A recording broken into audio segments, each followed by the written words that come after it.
Welcome to Glimpses of Grace and Glory. We're talking about the book of Obadiah, which is only 21 verses, and the judgment against Edom, because Esau was the brother of Jacob. They were twin brothers, and his pride and his mistreatment of his brother had caused God to pronounce judgment. They were very secure. They were very financially well off, as we mentioned in a prior message. And I'm just going to show you some pictures of their capital city, Selah, which later became known as Petra. This is the Sikh, which means the shaft. It's a narrow gorge going back to Petra. It's only an average of 15 feet wide, but the sandstone cliffs on the side rise to 5,000 feet above sea level. As we said, it's about 3/4 of a mile long.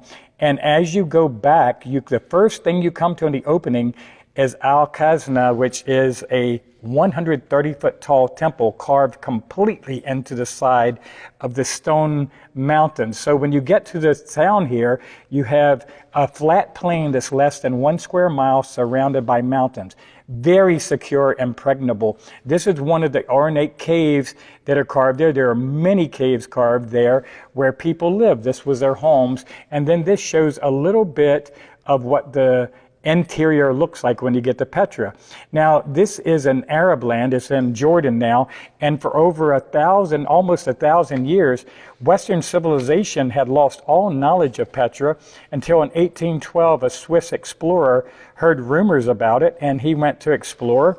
And in order to get in, he told the Arabs that he had made a vow to offer a goat to the priest Aaron on the place where he had originally been, or on the place of his tomb, and they actually let him in.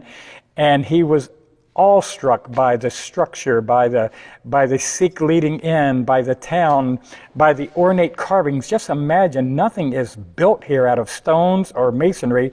It's all completely carved into sandstone. So you have this less than 1 square mile, completely surrounded by mountains, impregnable city. And so Edom was very proud of this. They said, that Edom later became known as Edomia, but they had strong allies. They were wealthy. They had about 30-mile wide by 100-mile long country that was a trade route, so they charged tolls. They made money off of the trade, and so they're financially secure, they're militarily secure, they have powerful allies, and they were very wise. Some of the wisest men. They're in the book of Job. 2 of Job's friends came from this area.